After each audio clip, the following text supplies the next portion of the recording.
there was an argument, meanwhile, another state advocate of Nigeria, calling for amendment in the Electoral Act, saying that votes of around 250 or 25 million Nigerians should not be allowed to be determined by 3 people on the electoral panel. Like every election dispute should go back to the electorate to redo elections. What do you say to this? Well, that's a difficult one. Because if people, they say their election is held today, nobody forces anybody to go out and vote or refuse to vote. So, and the law will not say certain percentage of registered voters must have voted. The law is about those who voted. Because it is within your civic responsibility to either vote or refuse to vote.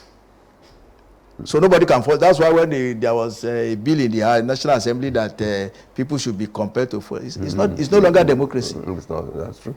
You have, in democracy, you have a right to elect or not to even participate. So, and that is the general position in democracy. Result of elections are based on vote cast by those who elected to vote at the election. So you cannot say because minority voted, and so let's go back and vote again. That's no longer democracy. In democracy, all you are expected is to be given the opportunity to exercise your franchise. So if you refuse to, that's your choice. So to now say, let's go back to the electorate now. Now, the issue is that if the results are out and you are not satisfied, you go to court. All right. If you are now saying that they should not go to court, where else would they go? And you see, the people that will determine the election petitions or election cases that are brought with them, they are not angels. They are not magicians. They are human beings. They are not magicians. It is going to be based on what you present before them. But one thing I want to agree with is that the law relating to election petition weighs more against petitioners. We have to tell ourselves the fact. The truth. It is petitioner that has number of days to file petition.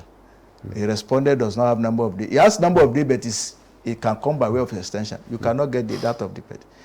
Everything must be proved by the petitioner. Everything must be proved by the petitioner. And there is a presumption of regularity of result declared by INEC. That's another problem on the way of... and then you are challenging the conduct of election by INEC. The INEC will have to defend that. In doing that, you will be supporting the winner. Naturally. So it means you are confronting the INEC, confronting the person declared the winner, and even in most cases, the security agent will supervise the election. None of them will want the election to be nullified.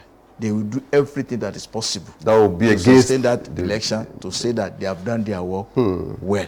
Thank you. Thank you very much. Now, people have argued that if they challenge the election, INEC should be neutral, put the fact before the court, as you say. But that is theory.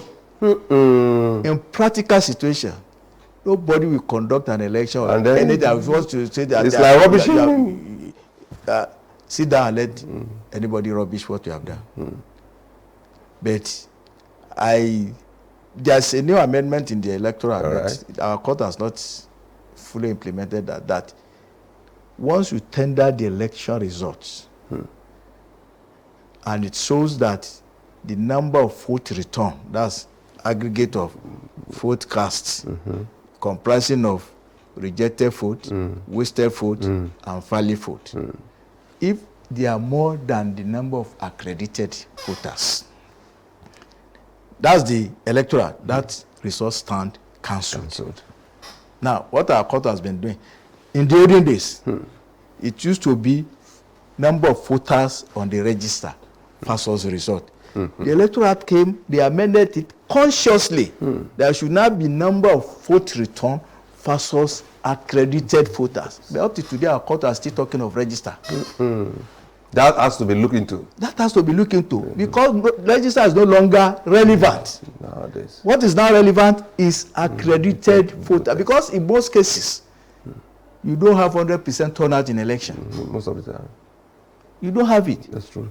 In most cases, in fact, we only have 30-40%. So I think that is the area where if you tender the result, and from the tabulation and the information on the result, it shows that the accredited voters, I mean the votes returned are more than accredited voters. That's supposed to start council without any reference to the number of people in the, on the register. Thank you. That is one area that I think our courts should revisit, so that the issue of you have to bring voters register again will no longer be there, because that was the position. So it means the amendment to the electoral act to that effect has not been allowed to operate.